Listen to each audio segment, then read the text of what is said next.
오늘은 성경을 알면 사람이 보인다 그 세 번째 말씀을 증거하도록 하겠습니다. 사람들은 저마다 시각을 갖고 살아가는 것 같습니다. 이 시각은 관점인 거죠. 자신들의 시각을 갖고 이 세상을 살아갑니다.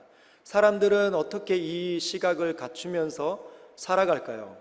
자란 환경이 다르고 또 배움도 다르고 학식도 다르고 가정의 문화도 다르고 그리고 지역들도 다르고 그리고 경험들도 다르기 때문에 시각들이 매우 다름을 우리는 알 수 있습니다. 전문가 집단이 많은 학자들이 사람을 연구하면서 이들의 시각이 세 가지로 분류하면 될 것 같다고 이야기를 많이 합니다. 첫 번째가 가치관, 많이 들어보셨죠? 가치관. 두 번째가 세계관입니다. 세 번째는 역사관이라고 불리는 시각입니다. 여러분, 가치관에 대해서 알고 계십니까? 무엇을 가치관이라고 이야기할까요? 사람이 세상을 바라볼 때 어떤 것들이 가치가 있고 어떤 것들이 가치가 없는지를 판단해내는 시각을, 분별력을 가치관이라고 이야기합니다. 어떤 것이 옳은지, 어떤 것이 나쁜지, 더 가치가 있다고 느껴지는 것에 시간과 또 인생을 허비하겠죠. 많은 사람들이 성공을 가치가 있다고 여깁니다.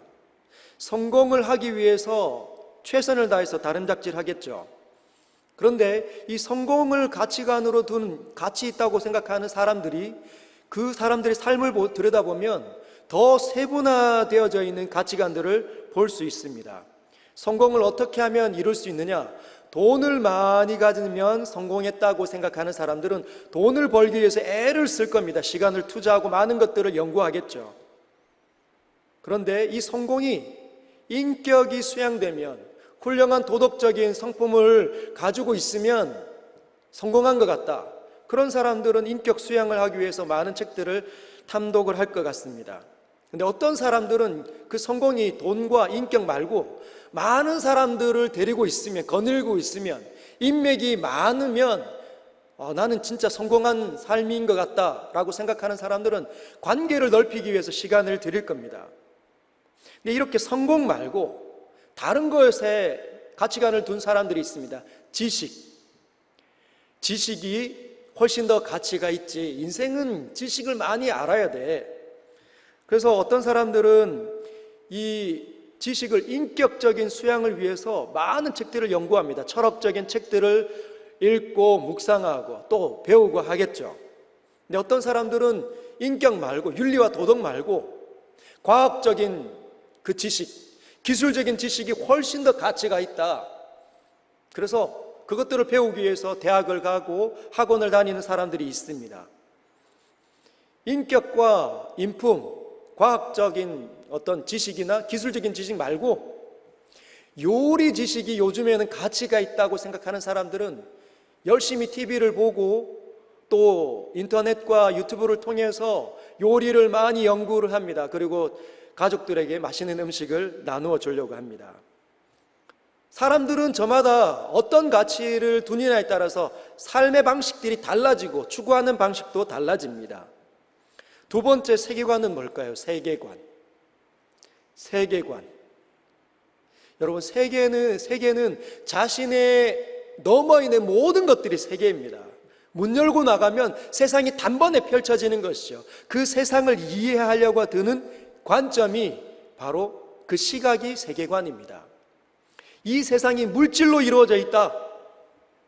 그래서 물질을 얻는 것이 가장 좋은 것이다 라고 생각하는 사람들은 물질주의적인 세계관을 갖겠죠. 이곳저곳에서 물질 사관이 이렇게 물들어 있는 사람들이 많습니다. 돈 없는 사람들은 멸시하고 돈 많은 사람들에게는 잘 보려고 애를 쓰는 사람들이 바로 물질적인 그 세계관에 사로잡혀 있는 사람들입니다. 하나님께서 만든 이 세상을 보면서 인간도 있고 동물도 있는데 인간도 영적인 존재고 동물도 영적인 존재다라고 인식하는 세계관이 있습니다. 동물도 영적인 존재라고 인식을 들면 동물을 섬기는 일이 일어나겠죠. 뱀을 섬기고 호랑이를 섬기는, 곰을 섬기고. 그래서 여러분, 우리가 잘 아는 인도의 종교가 뭡니까? 힌두교입니다. 힌두교. 힌두교에는 신이 몇 개인 줄 아십니까? 1000개? 여러분, 이웃나라 일본의 종교가 불교인데 불교 종파만 해도 약 1000개가 넘는다고 합니다. 인도에 있는 그 힌두교는 신이 1억 개가 넘는다고 합니다. 헤아릴 수 없다는 것이죠. 자신의 조상이, 할아버지와 할머니가 가만히 생각해 보니까 뱀으로 환생을 했다고 인정을 하면 뱀을 섬기기 시작한다는 것이죠. 자기가 신으로 간주하면 그것은 반드시 신이 된다는 것이 힌두교의 방식입니다. 그런데 사람도 영적인 존재가 아니고 동물도 영적인 존재가 아니다. 그런 세계관은 어떤 세계관일까요? 무신론적 세계관, 신이 없다고 생각하는 점. 그래서 이 땅이 다다. 이 땅이 다면 어떻게 살까요? 한탕주의를 노리려고 합니다. 그리고 내 마음대로 그냥 사는 거죠. 뒤에 세계가 없기 때문에. 그래서 허무주의에 빠질 가망이 많습니다. 그리고 귀신을 섬기는 세계관도 있습니다. 과거에 우리나라에 팽배했던 문화죠. 사람이 죽으면 어떻게 됩니까? 구천을 떠돈다.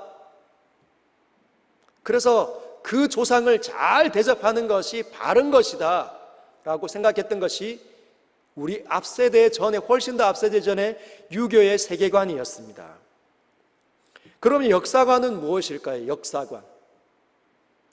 시간이 시작됐던 시점부터 지금까지 흐르는 동안에 어떤 일들이 있었는지 그 관점을 해석해내는 그 시각이 역사관입니다. 선과 악의 대립이다. 선이 강하면 세상이 좋아지고 악이 득세하면 세상이 나빠진다. 이런 역사관인 거죠.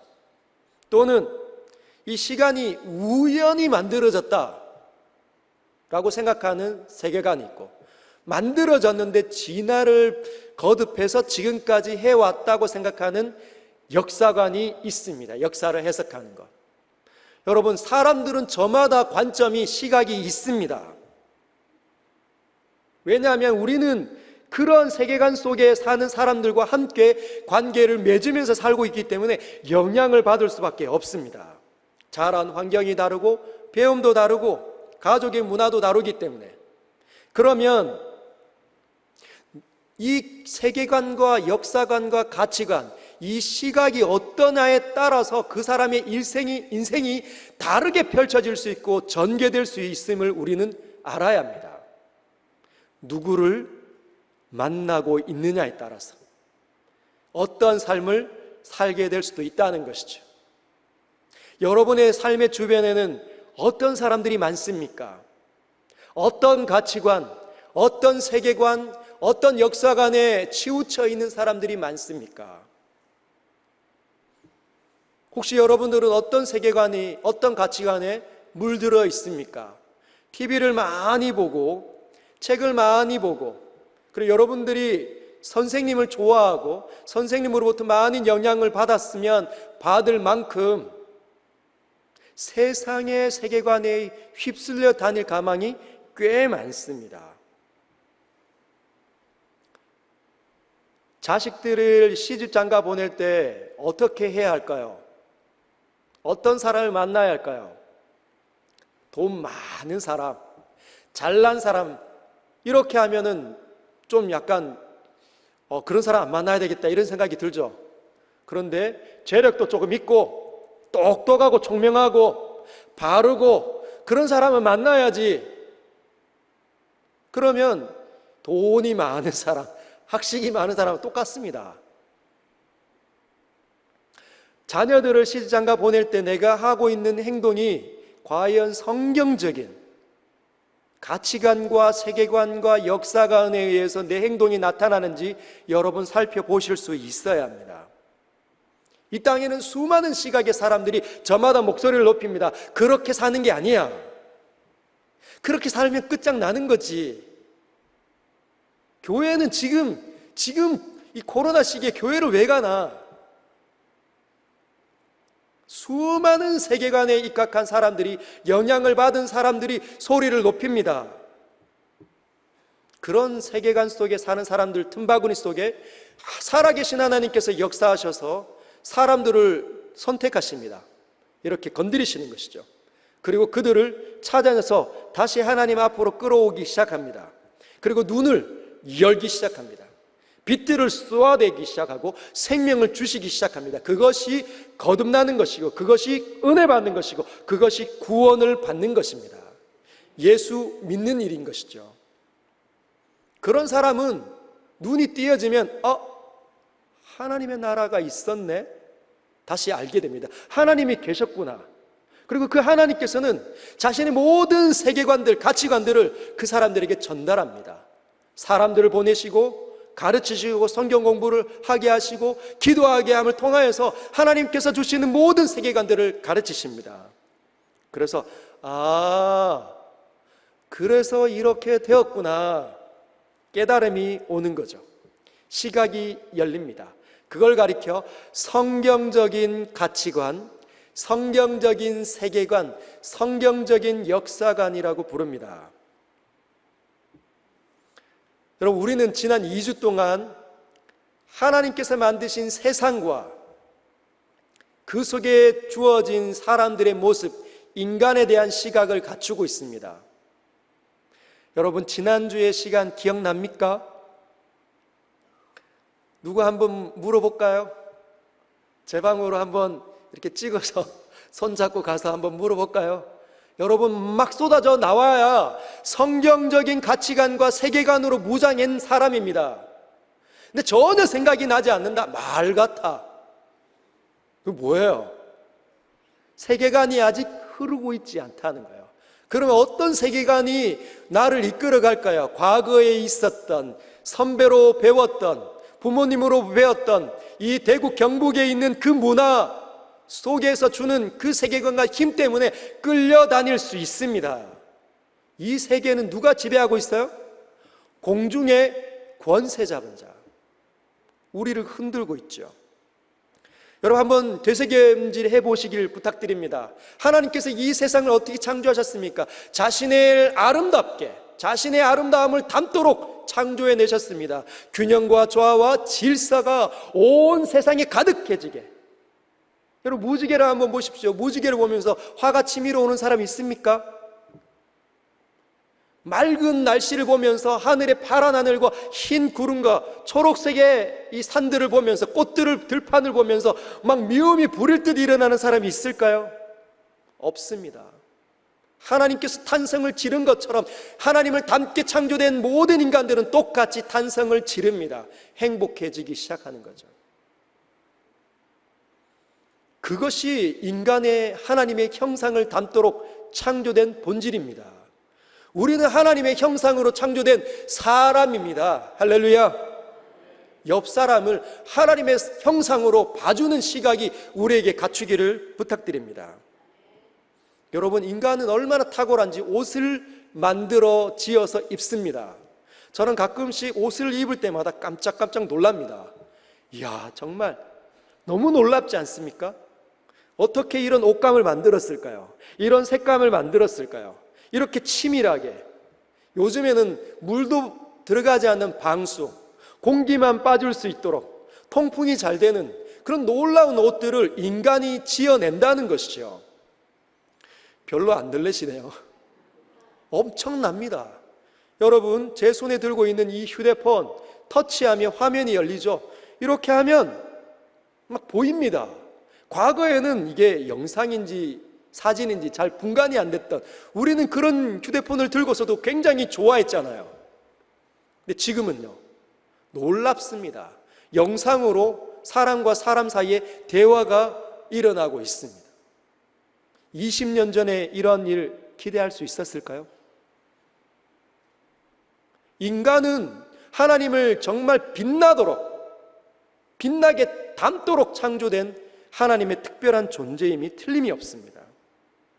근데 그 하나님과 인간이 사랑의 언약식을 맺었어요. 사랑의 언약식. 그런데 이 사랑의 언약식을 왜곡하려고 드는 사람들이 있습니다. 과거의 세계관과 가치관을 통해서 자신 안에 있는 시각으로 자꾸 뒤틀어 보려고 하는 분들이 있습니다.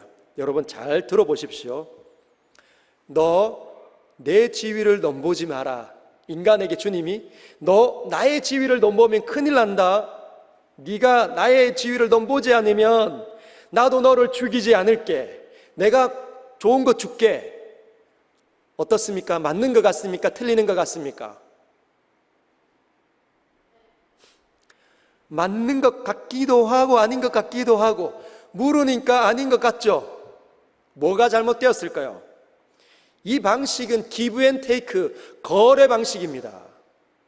이것은 사랑의 언약식이 아니에요. 우리가 지난주에 살펴본 것처럼 말은 곧 자기 자신 아닙니까? 자기를 준 거죠. 네가 나를 이렇게 사랑하는구나. 내가 내 자신을 너에게 줄게. 내 사랑하는 아들아. 여러분 혹시 자녀를 이렇게 막 갓난아기로 태어났을 때 받아본 적 있습니까? 자기를 닮아 있는, 옆에서 보면 아빠가 못생겼기 때문에 아이들도 약간 외모가 그래서 아이고 예쁘긴 합니다라고 얘기는 하지만 막 그 아빠가 자기 아이를 그렇게 사랑하는 것 동의는 할 수 없는 것 같잖아요. 근데 아빠는 달라요. 부모는 다릅니다. 할아버지 할머니는 자기 손주를 그렇게 막 그곳으로 빨려 들어갈 정도로 사랑하는 눈으로 바라보기 있다는 것이죠. 하나님께서 우리를 지으셨을 때 하나님을 닮아 있고 하나님을 사랑하고 하나님을 알기를 원하고 하나님 뜻대로 사랑하고 이 땅에 존재하는 것을 통하여서 하나님은 너무너무 사랑을 쏟아 주시는 분이십니다. 그리고 인간들도 하나님을 사랑하고 있었어요. 주님 감사합니다. 주님 너무 좋아요. 주님 너무 행복합니다. 이 세계를 이렇게 만들어 주셔서 너무 감사드립니다. 사랑의 언약이 맺어진 것이죠. 기브 앤 테이크가 아닙니다. 그러면서 반지를 서로 끼워줬습니다. 그게 뭐라고요? 선악을 알게 하는 나무, 선악과입니다. 선악과. 마귀가 유혹해서 이 반지를 빼버렸죠. 인간이 어떻게 유혹했습니까? 참으로 동산 중앙에 있는 나무의 실과는 먹지 말라 하시더냐. 참으로, 이게 굉장히 중요합니다. 여러분, 참으로. 지금도 마귀 사탄은 이렇게 참으로라는 말로 우리를 유혹하려 듭니다. 진짜로 천국과 지옥이 있을까? 여러분, TV 속에서, 책 속에서, 영화 속에서 수많은 세계관들이 와서 부딪히죠. 귀를 뚫고 눈을 뚫고 들어와 내 마음에 막 부딪힙니다. 그러면서 우리에게 도전하는 거죠. 그때 사단이 참으로 천국과 지옥이 있을까? 저 사람들이 하나님 믿지 않고도 저렇게 잘 사는데. 여러분 가운데 성적으로 굉장히 연약한 분들이 있을 수 있습니다. 마귀 사탄이 알까요, 모를까요? 알까요, 모를까요? 정말 뛰어나게 잘 알고 있습니다. 여러분이 어떤 것에 무너지는지. 그래서 TV를 볼 때, 영화를 볼 때, 책을 볼 때 여러분들을 유혹하려 들 것입니다. 그 이전에 끌려다녔던 세계관과 가치관, 휩쓸려 다녔던 그 연약한 기질에 기름을 붓는 것이죠. 어떤 분은 추억을 잘 이렇게 떠올리시는 분이 있을 수 있습니다. 과거 지향적인 이 관점을 갖고 있는 그 기질에 있는 분들이 있습니다. 그런 분들은 어떻게 유혹하려 들까요? 첫사랑, 드라마를 통해서 첫사랑이 정말 소중하다. 첫사랑을 만나도 된다. 지금 아내보다 첫사랑과 다시 이어지고 싶다. 틀림이 없습니다. 추억을 잘 하시는 분. 과거 지향적인 분들은 다 넘어갑니다. 그때 그 양반은 뭐하고 있을까? 그때 그 여인은 지금 뭐하고 있을까? 가보면 내 아내보다 훨씬 못합니다. 여러분, 내 짝보다 훨씬 못함을 기억하십시오. 음식에 약하신 분들, 의심이 절로 나오는 분들 있죠. 뭐든지 그냥 의심해보고 하는, 분석하는 데 너무 탁월한 분들은 의심의 영역에 사로잡힐 수 있는 기질이 다분합니다. 그래서 창조와 십자가와 부활, 그 부분에 많은 의심을 항상 하고 삽니다. 이 하나님과 사람의 이 사랑의 관계를 사단이 망가뜨리려고 흔들고 있습니다. 흔들고 있습니다. 여러분, 흔들리고 있습니까? 이 생각이 흔들리고 있습니까? 믿음이 흔들리고 있습니까? 사단을 주목하십시오. 사단을 대적해야 합니다. 영적인 존재를 대적해야 합니다. 우리는 영적인 존재입니다. 우리가 지금 이 순간에 하나님을 예배하고 있다는 그 증거가 우리는 영적인 존재라는 것이죠. 또 다른 보이지 않는 영적인 존재가 우리를 흔들려고 하고 있습니다. 넘어가지 마십시오. 첫사람 아담이 반지를 빼버렸습니다. 넘어가 버렸습니다. 유혹에. 그래서 어떤 일이 등장했죠? 지난주에 살펴본 것처럼 죄가 죄가 이 땅 가운데 쾅 하고 문을 열어버렸습니다. 죄는 파괴되는 힘. 한번 따라할까요? 죄는 파괴되는 힘, 혹은 원리와 경향성, 욕조에 이 마개 물을 받아놨는데 마개가 확 빠지니까 소용돌이가 갑자기 생기면서 그 밑으로 좋은 물들이 싹 빠져 들어가는 것, 거부를 하려고 해도 완벽하게 그냥 빠져 들어갑니다. 죄는 파괴되는 현상입니다. 첫 번째 뭐가 파괴되었죠? 떠올려 보십시오. 생명이 파괴되었습니다. 생명이. 여러분, 생명과 죽음이 어떻습니까? 반대 개념이죠. 생명의 반대가 죽음 맞습니까? 죽음의 반대가 생명 맞습니까? 제가 이 생명과 죽음을 묵상하다가 보니까 이 생명과 죽음이 반대 개념이 아님을 발견했습니다. 여러분, 생명을 철학적인 말로, 정말 유식한 말로 이렇게 표현할 수 있을 것 같습니다. 제가 이렇게 표현해 보겠습니다. 생명은 존재하려고 하는 힘이다. 그런 것 같습니까? 여러분, 여기에 정기칠이라는 사람이, 이 인격체가 살아있습니다. 생명력을 가지고 있죠. 근데 저는 존재하려고 하는 힘이 있습니다. 그래서 막 움직이고 있죠. 이 땅에 막 존재하려고 합니다. 그런데 여러분, 존재하려고 하는 저의 이 생명력이 사라져버리면 저는 여전히 있죠. 저는 여전히 있습니다. 그런데 뭐가 저를 가리켜 살아있다라고 아무도 말하지 않습니다. 뭐라고 얘기하죠? 죽었다. 전기칠은 죽었다. 왜요? 존재하려고 하는 힘이 사라져버리면 죽는 겁니다. 사망을 당하는 것이죠. 여러분, 갓난아이가 태어납니다. 자기의 살아있음을 뭘로 표현합니까? 응애. 울음소리로 표출하는 거죠. 엄마 나 여기 있어요. 아빠 나 여기 있어요. 근데 이 아이가 자신의 살아있는 이 생명력을 울음으로 발산하는데, 배가 고프면 어떻게 합니까? 이 갓난아기가 울어요. 이 갓난아기가 웁니다. 안 먹으면 죽으니까. 자신 안에 있는 이 생명을 유지하도록 존재하려는 힘이 발산하니까 울어 제낍니다. 그러면 엄마가 찾아가서 젖을 물리겠죠. 기저귀가 차서 아이는 웁니다. 그래서 그 고통으로부터 벗어나려고 웁니다. 생명력을 발산합니다. 존재하려고 하는 힘을 상대방에게, 주변에 알리기 시작하는 거죠. 그러면 엄마가 아이에게 가서 기저귀를 새로 갈아줍니다. 그러면 뽀송뽀송해서 안식하고 편안하게 잠을 잡니다. 여러분, 하나님께서는 생명의 주인이십니다. 그 말은 존재하려고 하는 힘이 하나님께 있다는 거예요. 근데 그 존재하려고 하는 힘은 그분에게는 사라지지 않습니다. 지속하는 게 영원히 지속되는 거죠. 그래서 영원히 살아계시는 영생이 그분에게 있습니다. 영생이 그분에게 있기 때문에 우리가 그분과 함께 연합하기만 하면 영생이 우리 안에 뚫고 들어오는 거예요. 두 번째 파괴된 게 자연이죠. 자연을 가꾸지 않으면 엉망진창으로 변해버립니다. 여러분, 이 육체가 죽음으로 향하고 있죠. 늙어가는 증거가 죽어가고 있다는 겁니다. 인간이 증표입니다. 저 역시 여러분들 한번 생각해 보십시오. 우리의 여기 안에 있는 이 영혼과 이 자아는, 이 인격은 늙어가고 있습니까? 아직 청년 때 같은데, 아직 젊은 것 같은데, 그죠?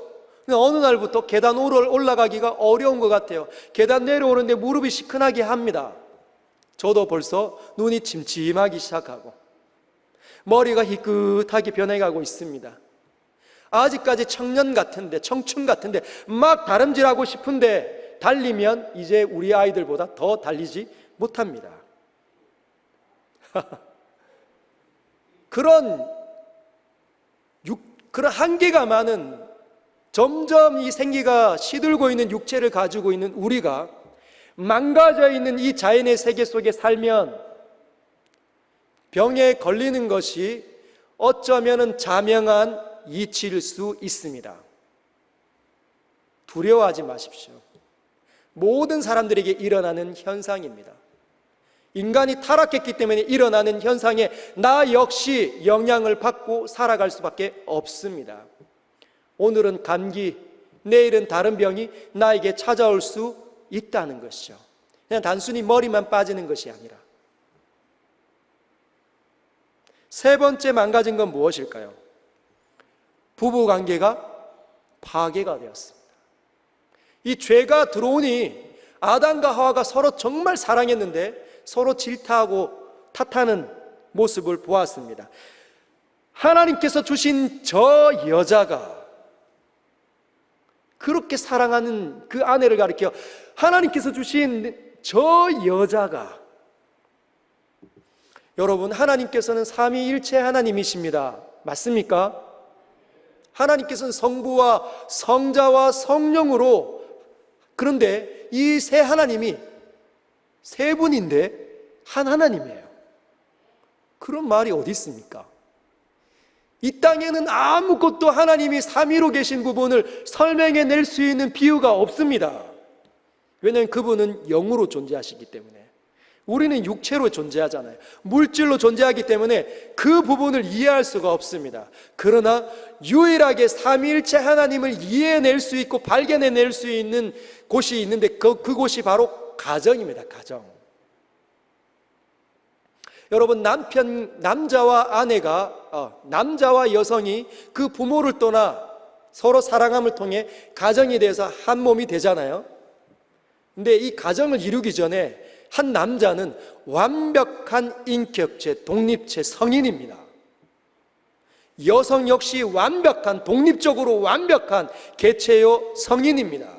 완벽한 존재들이, 근데 부모를 떠나 서로 사랑함을 통하여서 가정이 되면, 한 가족, 부부가 되면 한 몸이 됩니다. 이 더 이상 죽음이 갈라놓을 때까지 뭐가 되는 겁니까? 한 몸이에요. 그 사람이, 남편이 이렇게 돌아다닌다고 해서 이 사람은 혼자 완벽하구나 하지 않습니다. 뭐라고요? 반쪽이구나. 아내가 있어야 완벽하다고 성경은 이야기한다는 거죠. 두 사람이, 완벽한 사람들이 서로 모여서 한 몸이 되고 그 열매로 누가 태어나죠?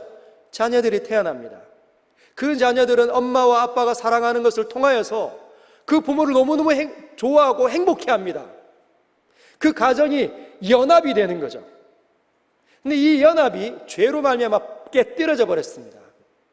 별것도 아닌 것으로 갈등하기 시작하고 다투기 시작하면 자녀들이 어떻게 합니까?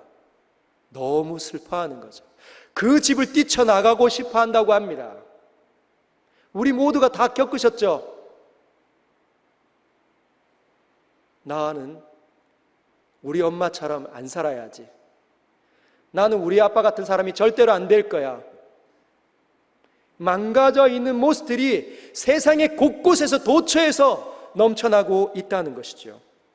세 번째는 사람의 관계가 파괴되었습니다. 오늘의 친구가 내일은 적이 됩니다. 언제든지 등을 돌립니다. 사랑하지만, 친구가 된 것 같지만 언제든지 이권이 또는 내 마음을 핥히기만 하면 서로 용납 못합니다. 별것도 아닌 일의 원수가 되어지는 것이죠. 그래서 세상이 들려주는 교훈이 있습니다. 적당히 사랑해야 한다.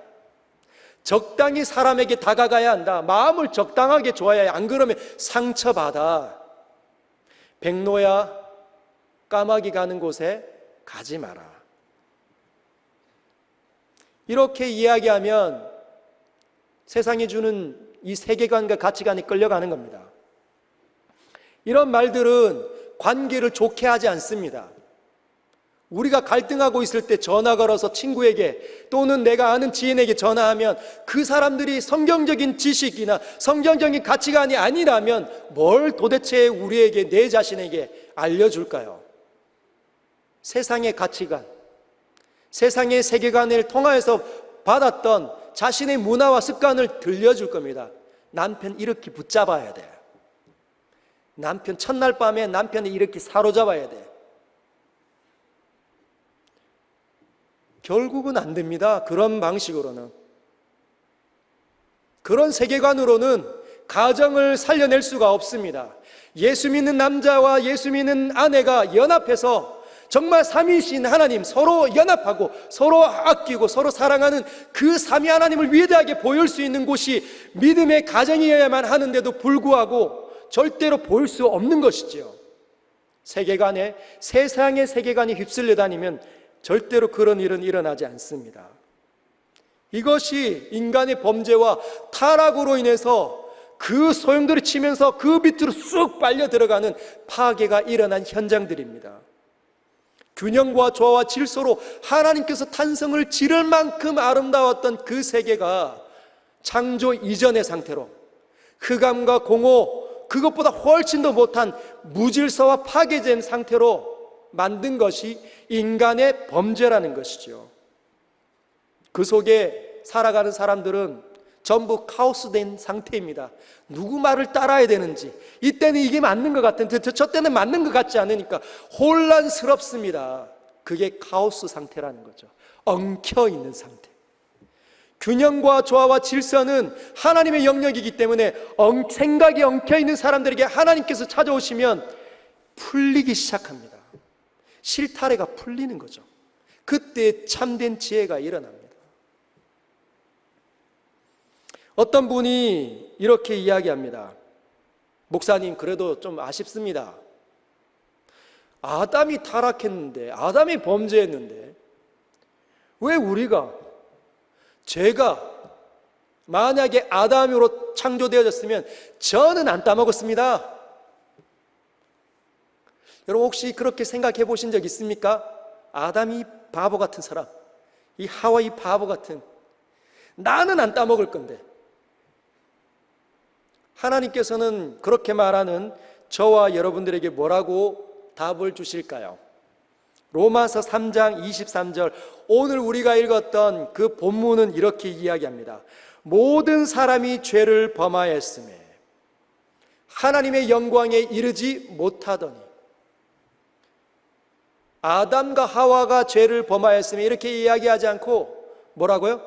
모든 사람이 죄를 범하였음에 하나님의 영광에 이르지 못하더니. 이것이 하나님께서 이 세상을 바라보는 관점입니다.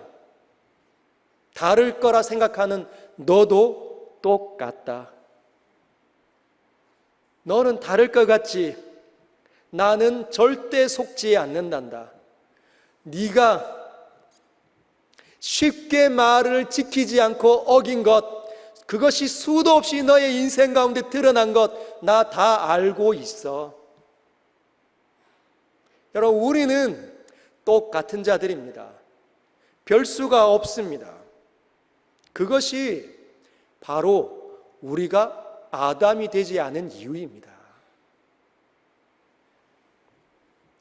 여러분, 그러면 이 모든 이 세상을 망쳐버린 이 죄는, 인간의 이 타락한 이 죄를 하나님께서 어떻게 여기실까요? 어떤 강도로 느낌을 가지실까요? 하나님께서는 왜 지옥을 만들 만큼 이 죄악을 청산하시려고 들까요? 제가 묵상해 보았습니다. 오래전에 이 부분을 성도들에게 가르치기 위해서 하나님 도와주십시오. 하나님께서 죄를 얼마나 미워하시는지 저에게 알려주십시오. 하나님의 강도가 얼마나 단지 저에게 알려주시고 느끼게 해주십시오. 얼마나 기도했을까요? 여러분 그런 거 기도하고 있습니까? 하나님의 세계관, 성경적인 가치관을 갖기를 원하시는 여러분들은 그런 것이 느껴질 때 번개같이 하나님께 기도하셔야 합니다. 하나님 깨닫게 해주십시오. 눈을 열어주십시오. 감동시켜 주십시오. 그래서 그 속으로 들어가 하나님의 뜻대로 걷게 해주십시오. 이렇게 기도하셔야 합니다.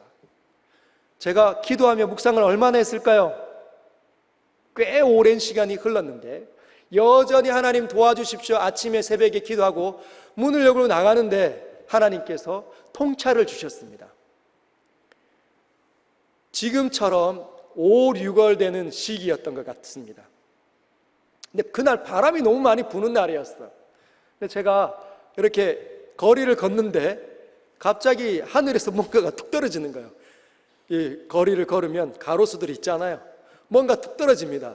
낙엽이겠지 하고 생각하고 어깨를 들어서 보았더니 뭐가 있었을까요? 송충이가 이거 떡 있는 거예요. 여러분, 저는 송충이를 굉장히 싫어합니다. 어떤 분들은 쥐를 싫어하시는 분이 있고 어떤 분들은 바퀴벌레를 보면 막 기겁을 하시는 분인데 저는 송충이를 보면 온몸의 근육이 마비가 되는 그런 특징이 있습니다. 극복하려고 해도 잘 안 되더라고요. 자전거를 타고 가는데 담벼락에 제 눈에는 번개같이 뭐가 보입니까? 송충이가 꿈틀꿈틀거리는 게 보이는 거예요. 그러면 자전거를 타고 가다가도 몸이 경직이 됩니다. 송충이를 어깨에 봤는데 너무 끔찍한 이걸 털을 수가 없는 겁니다. 얘 꿈틀꿈틀 올라오는데 어떻게 해야 할까요? 몸이 움직여지지 않는 거예요. 너무 끔찍하니까.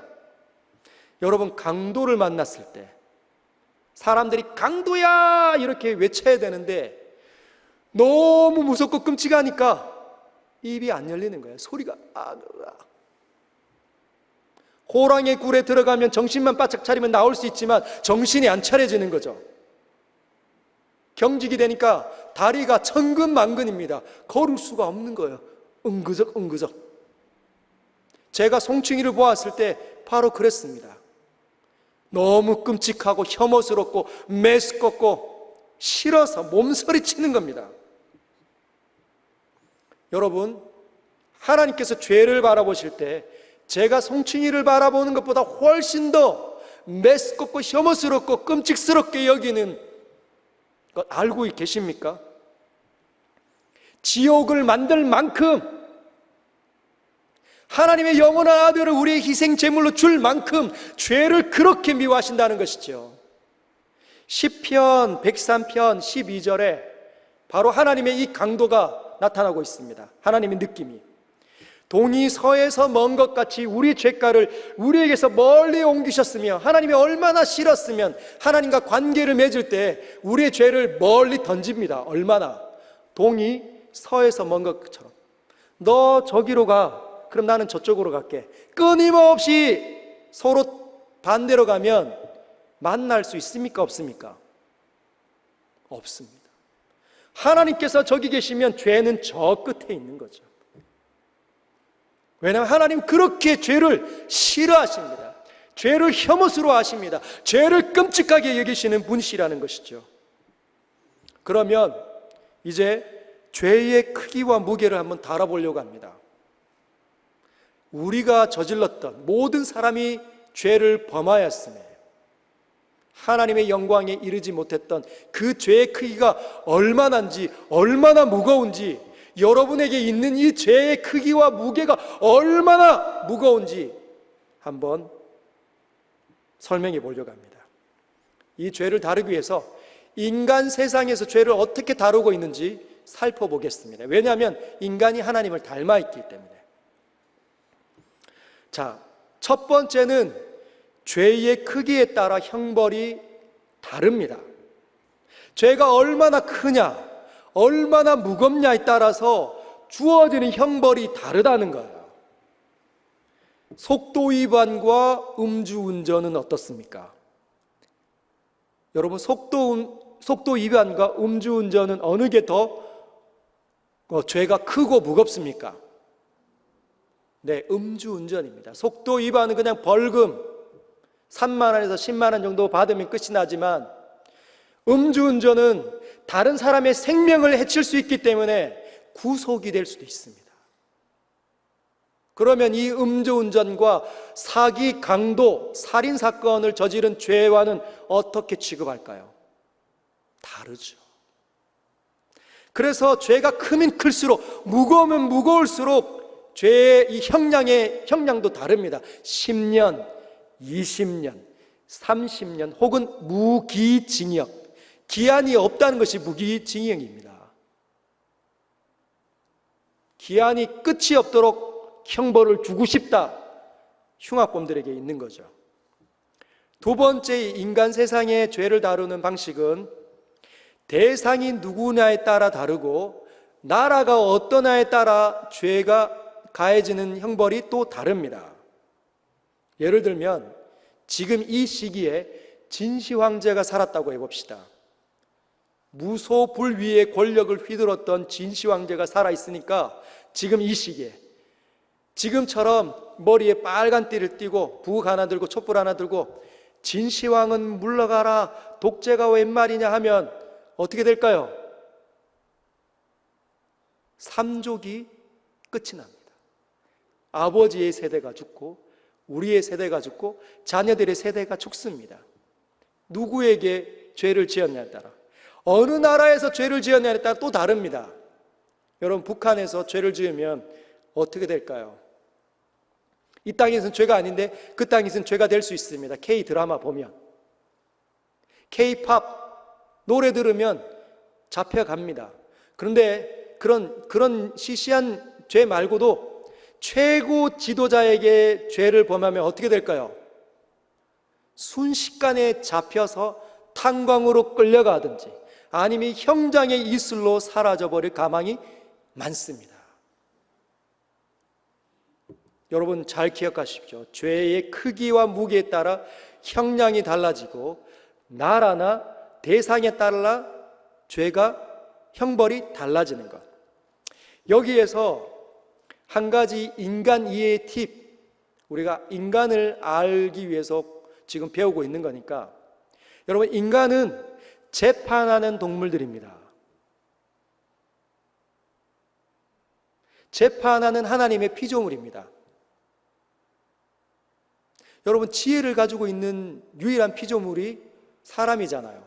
자신의 지식과 경험을 가지고 자기에게 일어나는 현상을 해석하고 그걸 가장 알맞는 방향으로 이끄는 그 능력이 지혜입니다. 이 지혜는 누구에게나 다 있다는 거예요. 이 지혜가 좀 고차원으로 가면 재판이 이루어지고 조금 저급하면 그냥 지혜인 것 같지만 모든 사람들은 다 재판을 해낼 수 있는 능력자들입니다. 그리고 실제로 삶 속에 재판을 하고 있죠. 어린아이들 한번 비유해 볼까요? 3살, 4살, 5살 되는 아이들 노는 데에 한번 들어가 보십시오. 누구 한 아이가 리더가 되어서 자기 마음대로 휘젓고 다닙니다.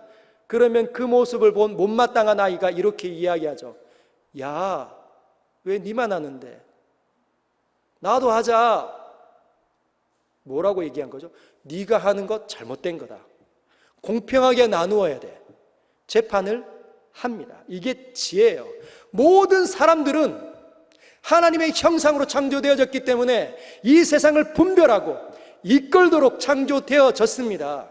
그래서 우리가 예수님을 믿고 왕같은 제사장이 되면 세상을 앞으로 이끌도록, 재판하도록, 평가를 내리도록 그런 자리가 우리에게 주어질 거라는 것이죠. 그러면 이제 죄의 크기와 무게 한번 알아보겠습니다. 하나님께서 이 죄의 무게가 얼마나게, 그리고 그 크기가 얼마나인지 어떻게 인식하는지. 여러분, 이 첫사람의 죄악이 사람끼리의 죄악입니까? 아담과 하와 서로의 범죄한 겁니까? 아니죠. 어느 나라에서 지은 죄입니까? 하나님께서 지으신 모든 세계, 하나님의 나라 속에서 일어난 죄입니다. 그리고 누구에게 대한 죄냐면 하나님께 대한 죄입니다. 하나님처럼 될 것. 그래서 하나님께 대한 죄이기 때문에 이 죄의 크기가 얼마나 할까요? 하나님은 무한하신 하나님이십니다. 맞습니까? 그러면 이 죄의 크기가 얼마나 합니까? 네, 답이 나오고 계시죠? 들어가는 말인 것 같지만 뭐라고요? 무한입니다. 무한. 우리가 지은 죄는 무한한 이 죄의 크기를 가지고 있고 그 무게는 무한하다는 뜻입니다. 그래서 그 무한한 죄를 지은 사람들이 가는 그 형벌의 장소 지옥이 그 길이가 무한정 있습니다. 100년 전에도 100년 후에도 1000년이 지나도 1억 년이 지나도 영원히 지속되는 것이 하나님께 대한, 영원히 거하시는 하나님께 대한 죄이기 때문에 지옥이 영원까지 지속이 됩니다. 그 깊이는요, 지옥의 깊이 알고 계시죠? 무저갱, 깊이를 알 수 없는 끝없는 지옥, 그 구덩이. 여러분, 하나님께서는 누구보다도 완벽한 지혜를 갖고 능력을 갖추고 계시기 때문에 재판을 정확하게 하실 수 있는 분이십니다. 우리 모두를, 죄악을 지은 모두를 지옥으로 던져버리실 수 있는 분이시죠. 그 책임이 하나님께 있습니다. 그분이 주인이시기 때문에. 이 죄는 하나님과 닮아 있지 않기 때문에 하나님께서는 죄를 그렇게 끔찍하게 여기시고 하나님께 대해서 진노하시기 시작하십니다. 이 진노가 얼마나 할까요? 무한하신 하나님으로부터 쏟아져 내려오는 이 진노의 크기가 얼마나 할까요? 하박국서 3장 10절은 이렇게 이야기합니다. 산들이 주를 보고 흔들리며 창수가 넘치고 바다가 소리를 지르고 손을 높이 들었나이다. 산들이 주를 보고 흔들립니다. 하나님이 일어나시면, 진노하시는 하나님을 보면 바다가 터져버리는 것이죠. 소리를 지릅니다. 그리고 11절에는 날아가는 주의 화살의 빛과 주의 창의 광채로 말미암아 해와 달이 그 초소에서 멈추었나이다. 해와 달의 빛이 감춰버리는 것이죠. 하나님의 이 진노하심이 얼마나 뿜어져 나오길래 이 땅의 모든 존재들이 그 빛을 잃을까요? 무한한 하나님의 진노 앞에 설 수 있는 사람이 누가 있겠습니까? 사랑하는 서연의 성도 여러분, 예수 그리스도를 영접하셨습니까? 예수님을 믿습니까?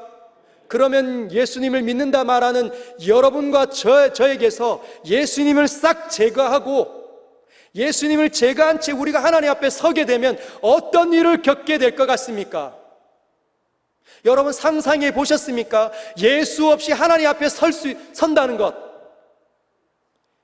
거기에서 잠을 잘 수 있을까요? 킥킥거릴 수 있을까요? 떠들 수 있을까요? 딴짓할 수 있을까요? 그 거룩함에서 뿜어져 나오는 내 안에 죄가 여전히 하나님 앞에 보이기 때문에 그 눈을 맞출 수가 없어서 신음하고 고통스러워 모든 것들이 멈춰버리는 듯한 느낌. 요한계시록 6장 12절에서 17절은 이렇게 묘사합니다. 요한복음 6장 12절에서 17절은 다시 오시는 예수님이 이 땅에 오실 때 이 땅에서 예수님을 만나는, 즉 예수님 없이 하나님 믿지도 않은 채 이 땅에서 예수님을 만날 때 어떤 모양으로 만나는지가 묘사되어져 있습니다. 제가 읽겠습니다. 내가 보니 6째 인을 떼실 때에 큰 지진이 나며 해가 검은 털로 짠 상복같이 검어지고 달은 온통 피같이 되며 해가 상복처럼 시커멓게 변한다는 거죠. 달은 온통 피같이 되고 13절에 보면 하늘의 별들이 무화과 나무가 대풍에 흔들려 설익은 열매가 떨어지는 것이 땅에 떨어지는 것이죠. 별들이 막 쏟아집니다. 그 자리를 잃는 것이죠. 14절을 보면 하늘은 두루마리가 말리는 것 같이 떠나가고 하늘이 말려버려서 그 자리에서 온데간데 없어집니다. 각 산과 섬이 제 자리에서 옮겨짐에 막 흔들려서 막 진동으로 인해 형체를 알아볼 수 없게 되는 것이죠. 그때 하나님이 없는 사람들이 어떤 모습을 하는지 15절부터 17절에 묘사되어져 있습니다. 굉장히 중요합니다. 땅의 임금들과 왕족들과 장군들과 부자들과 강한 자들과 모든 종과 자유인이 뭐라고요?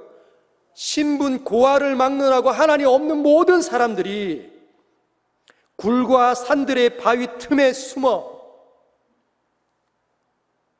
16절에 이렇게 이야기합니다.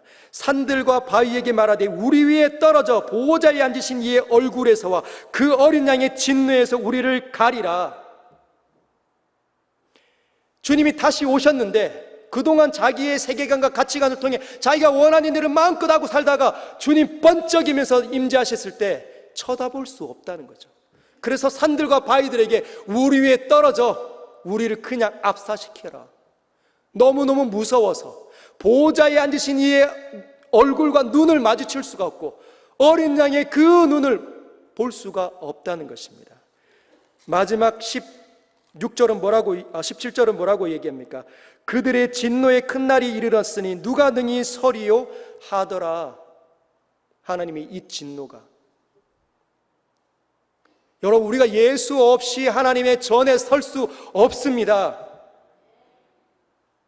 그분의 거룩에서 뿜어져 나오는 그 영광의 열기 때문에 여기에 있는 모든 사람들이 두려움에, 고통 가운데, 절망 가운데 빠져버릴 거라는 거죠.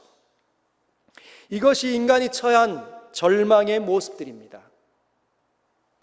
근데 사람들은 자꾸만 다른 이야기를 합니다. 다른 세계관 속에서 다른 가치관을 영향을 받은 사람들이 자꾸만 이야기합니다. 돈이 없는 것이 절망이야. 남들은 다 돈이 있는데 난 왜 이렇게 돈이 없을까? 나는 절망스러워. 힘이 없는 것이 절망이지. 아파트가 나는 왜 한 채도 없을까? 차는 어떻고 변변한 직업 하나 나에게는 없잖아. 이것이 나에게 있는 절망이야. 너무 절망스러워. 너무 슬퍼하고 다닙니다. 마치 세상을 잃은 것처럼. 근데 여러분, 속임수입니다. 속임수. 여러분, 인생은 번개같이 흘러갑니다. 여기에 계시는 저보다 많이 사셨던 우리 선배님들, 우리 형님들, 누님들 다 계시잖아요. 어떻습니까? 인생이 물같이 지나가지 않습니까? 순식간에 내 앞에 지나갔습니다. 10년을 산 아이도 그렇게 고백을 하고 30년이 산 젊은이도 그렇게 이야기합니다. 90세를 산 노인도 다 그렇게 이야기합니다. 순식간에 지나갑니다. 근데 이것이 마치 다인 것처럼 세상은, 공중의 권세 잡은 자들은 속입니다. 그러나 이것이 절망이 아닙니다. 절망은 이런 것입니다. 하나님이 없는 것이 절망입니다. 하나님을 사랑하던 일을 멈춘 것이 절망입니다. 그래서 내 마음에 하나님이 느껴지지 않는 것, 하나님의 인식이 없는 것이 절망스러운 것이지요. 만약 그 삶이 지속되면, 이 절망이 지속되면 하나님 앞에 섰을 때 우리의 코끝에서 호흡이 순식간에 사라지게 되면 그 엄청난 어마어마한 일을 우리는 겪게 될 것입니다. 피할 수 없습니다. 하나님의 사랑에 감동되는 것이 기회인 것이죠. 이렇게 주의 전에 나와서 하나님의 영원한 책들을 펴서 기록된 말씀을 같이 나누고 이 속에서 들어지는 하나님의 모든 세계관들을 듣는 자리가 바로 절망의 자리에서 뛰쳐나올 수 있는 희망의 자리인 줄 믿습니다. 서연의 성도들에게 이 희망적인 일들이 넘쳐나기를 원합니다. 여러분, 세계관을 갖추십시오. 성경적인 세계관과 가치관을 갖추시길 바랍니다. 그러려면 다시 말씀드리지만 이번 주에 한 번, 두 번 더 들으셔야 합니다. 딱지가 않도록 들으셔야 합니다. 제가 성경을 다시 열어서 여러분들에게 이렇게 다시 조금씩 반복하는 이유가 있겠죠. 많은 분들이 다시 듣지 않기 때문입니다. 문 열고 나갔는데 아무것도 생각나지 않고 옛날의 방식대로 그대로 살면 심각한 일 겪게 될 수도 있습니다. 다음 주에도 조금씩 반복할 수 있습니다. 지겨워 마십시오. 많이 들으면 가랑비에 옷 젖듯이 세계관들이 원리가 어느 틈엔가 내게 흘러 들어와 있는 것 보게 될 것입니다. 여러분, 이제 우리 자신이 하나님의 형상인 줄 알게 되고 있죠? 아름다움이 어떻게 이루어지는지 알고 있죠? 균형과 조화와 질서로 이루어졌는지 알고 계시잖아요. 많이 들으면, 하나님의 세계관에 많이 들으면 열립니다. 그래서 신명기에 6장 5절에 들으라 이스라엘아, 하나님은 한 분이신데 너희는 마음과 뜻과 힘을 다하여 주 너의 하나님을 사랑해라. 그러면서 뭐라고 얘기하죠? 너희는 이 말을 너희 마음에 깊이 새기고 길을 갈 때든지 앉아있을 때든 누워있을 때든 너희 자녀들에게 부지런히 가르치라. 아니면 왜냐하면 잊으니까, 자꾸만 잊고 사니까 앉아있을 때든지 길을 갈 때든지 누워있을 때든지 서로 나누고 서로 도전하고 서로 가르치는 일이 일어나야 합니다. 할렐루야. 가정 속에서 남편과 아내가 오늘 밤에 같이 나눠 보십시오. 인간이 어떻게 타락했는지 당신 이야기해봐. 그럴 줄 알았지.